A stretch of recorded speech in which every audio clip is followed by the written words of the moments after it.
narrativo. Vamos trabalhar hoje, dentro do texto narrativo, o foco narrativo. Mas para que nada se caia no esquecimento, se faz necessário que nós lembremos o que é um texto narrativo. O que é um texto narrativo? Texto narrativo é aquele que conta-se uma história, vive-se uma história, conta-se algo que foi observado, conta-se algo que foi vivido. Veja bem, quando você pensa em texto narrativo, só estou relembrando para poder chegar para cá. Vocês vão junto comigo passear por um livro, que eu falo muito, que é Memórias Póstumas de Brás Cubas, de Machado de Assis.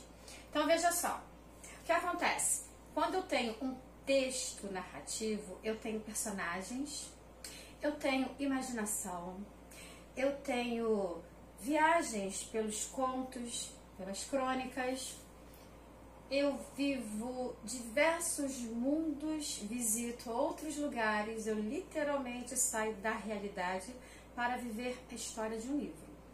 Neste livro narrativo, qualquer que seja ele, existe a presença da descrição.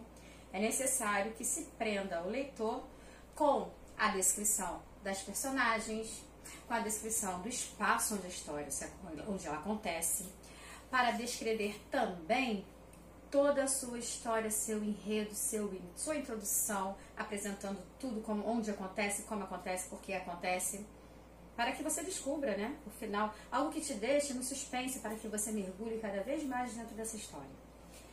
Então veja, por que eu estou falando disso? Porque no texto narrativo, nessa parte aqui, nós podemos sair da história. Viver a história, que eu digo assim, correção, viver a história, estar na história. Quando eu falo aqui do foco narrativo, e disse a vocês, com relação a Memórias Póstumas de Brás Cubas, esse livro é tão antigo, né? Tem alguns anos, e coloca anos aí. Vamos lá.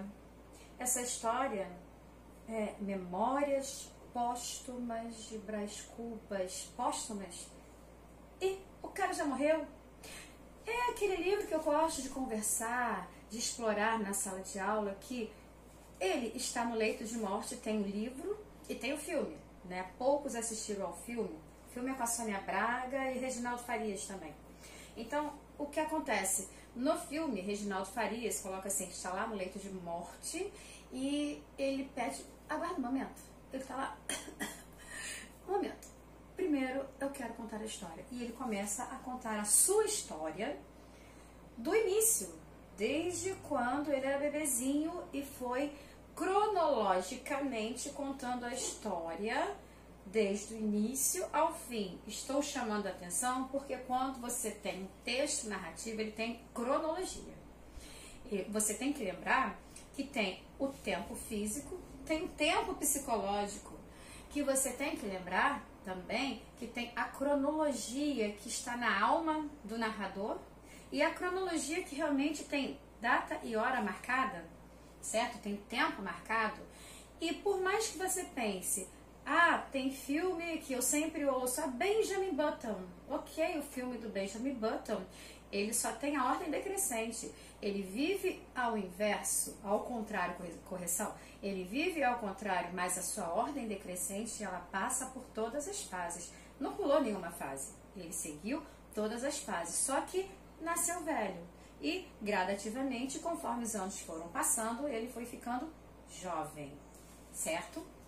Então, veja, no foco narrativo chama atenção na posição do narrador em relação ao texto, que pode ser interno ou externo. Se eu pensar em narrador-personagem, protagonista ou secundário. Protagonista, geralmente, é aquele narrador que participa da história, certo? Tem gente que coloca só o protagonista. Eu, algumas vezes, coloco também o antagonista aqui, tá? Eu gosto de colocar o antagonista aqui de vez em quando. Por que o antagonista também? Porque, às vezes, não é sempre, o antagonista, ele aparece bastante na história. Torna-se até difícil você descobrir quem é quem. Se protagonista, se antagonista. Porque, para muitos, a visão do protagonista é aquela visão do bonzinho. E quando você pensa no antagonista, é o malvado. Então veja só, o que acontece? Se eu estou lendo um livro de terror, o meu protagonista, na cabeça de muitos, é o antagonista, porque ele é malvado, negativo. Não é isso, não, nunca, jamais. Bem pleonástico, redundante. Por quê? O cara que é do terror, ele é o protagonista. E os outros que estão consigo serão secundários. Personagens secundários. Afinal de contas, uma história tem que ter personagens secundários. Suponhamos que nós estamos indo a uma festa. Ou melhor, nos encontramos numa festa. Nessa festa, por um acaso, na chegada, eu estava sentada à mesa dos alunos. Os alunos chegaram, a mesa estava vazia e lá, de repente, estava eu sentada. Mas acontece, alunos, colegas, vamos colocar dessa forma, certo?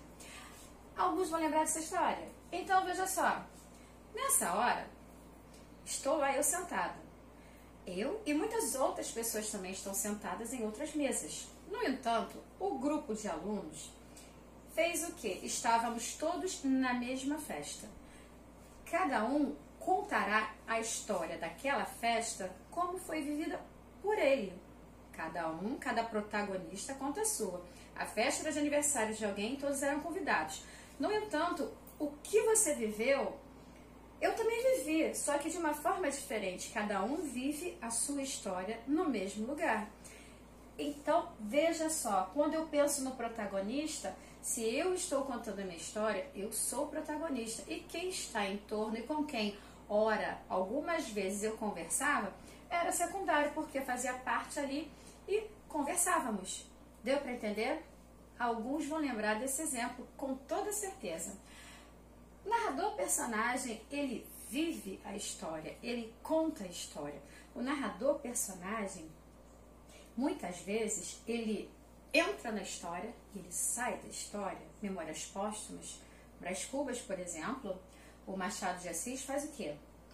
Ele narra, ele é o narrador da história. Mas, em determinado momento, ele está contando a história, coloca lá falando da sua mãe, dos seus amigos, dos convidados, da festa, do estilingue, conta tudo. Do serviçal que ele fez de cavalinho e conta tudo, sendo que, olha, ele está contando. Mas em um determinado momento, ele chega do nada e fala: saudades que eu tenho desse dia. Então veja bem, ele colocou a sua opinião. Veja, em Memórias Póstumas, ele é o autor e ele também é o defunto. Ele conta uma história e ele, do nada, dá opinião sobre determinado fato que aconteceu lá no passado. Então, o narrador-personagem, olha só, quero que vocês entendam. O narrador-personagem não é aquele que simplesmente é o centro de tudo. Eu sempre digo o seguinte: narrador-personagem, muita gente pensa sempre assim. É aquele que aparece na primeira pessoa, aparece na primeira ou terceira. Depende do ponto de vista e da história que lá esteja sendo contada ou escrita. Primeira pessoa, se eu estou vivendo aquela história, estou contando. Mas eu posso muito bem contar uma história e no meu contar a história falar mais de algo, de alguém, de um acontecimento do que propriamente falar sobre a minha pessoa. Só que eu estou contando. Então, eu só estou buscando quem conta a história, certo? E o narrador-personagem, ele participa também. Quando eu penso em externo, a relação do texto pode ser externa. Por que eu coloco aqui narrador-observador ou onisciente? Terceira pessoa. Por quê? Você está me observando. Eu não sei o que você está pensando. Deve de repente assim: caramba, essa matéria de novo, não vai esquecer tão cedo. Então, tomara. Aí veja só, narrador-observador, você daí me observa. Dessa vez não tem como eu observar você. Não tem como eu dizer: ih, olha só, aquela pessoa ali tá com uma cara de que não entendeu. Aquele ali, ih, já sabe tudo, tá conversando. Não tem como. No entanto, você, do outro lado, tem como falar: e a Valéria está assim, Valéria está assado. Essa matéria está resumida, tá mesmo? Proposital, quadro curto, com poucas informações, tem bastante no material. E eu quero que vocês ouçam tudo sem que fiquem preocupados com a escrita, certo? Com a cópia. Então, veja bem, o narrador observador, ele só conta aquilo que é visível aos seus olhos. O que ele conta, você não tem como saber? de determinadas situações aqui. Você está vendo um quadro, canetas. De repente você daí consiga ver um pouco do que tem aqui durante a movimentação ou antes da minha chegada, não sei, não guardei, certo? Você poderá explicar determinados objetos, explicar determinado espaço que é visível aos seus olhos. E o que você está vendo? No entanto, o narrador onisciente, vamos supor que eu estou escrevendo sobre as aulas online durante a época da pandemia de 2020. Aulas online, caramba, eu posso, se eu estou escrevendo e eu contar tudo como está aqui à minha volta, como tem sido para dar aulas, eu serei quem? Narrador, observador, onisciente, personagem. Se eu estou contando e estarei detalhando, eu serei narrador, personagem. Mas faça de conta que alguém vai contar a minha história e começará assim. Certa vez, Valéria estava iniciando sua aula quando a internet ficou péssima. Ela entrou em desespero. Não sabia o que fazer, teve que virar madrugada para poder ajustar vídeo, para poder passar para o computador, e o celular estava acabando a bateria, não tinha onde colocar o celular para poder filmar. Então surgiu a ela uma ideia. Já que não tem tripé para colocar o meu celular e tem um quadro, por que não experimentar uma escada de 5 degraus para ser o meu tripé? E quando por hora não estiver legal, coloco algo apoiando atrás para que segure o meu celular de forma que não caia. E assim também posso fazer na frente, segurança, não perderei meu celular. Assim também como posso falar, acrescentando na história, que há determinados momentos em que a Valéria fica até um pouco irritada, pois afinal ela tem que dar aula, mas as feras, os cachorros dela não param de latir. E o que fazer? Ela fica, tenta dar uma volta e dá a volta e a matéria continua, ela ainda inseriu os cachorros dela na aula. Veja só, acabei de fazer uma inserção de personagem na minha aula. Acabei de contar algo que somente narrador onisciente pode saber. Neste momento, realmente, eu fiz uma descrição de como eu criei de alguns problemas que acontecem durante as aulas, assim como, não sei se deu para ouvir, os meus cachorros latindo, né? E acabei colocando-os dentro da minha história. Veja, o narrador onisciente vai saber contar. Quem está assistindo a aula não tem a mínima noção de como está aqui organizado para que a aula aconteça. Mas o narrador onisciente, caso queira, ele vai falar. Quando falou sobre preocupada, sobre estar cansada, o que quer que seja o meu estado, somente o narrador onisciente pode falar, porque ele fala sobre o estado, a alma do personagem. Ele vai das personagens, não só de um, mas de todos. Ele também é conhecido como o narrador aqui de baixo, olha, o onisciente, que ele conhece tudo. Ele vai saber do que tem na alma da personagem. O psicológico dela está com o narrador onisciente. Certo isso? O narrador observador só vai contar o que lhe é visível. O que você está vendo é aquilo que você poderá contar.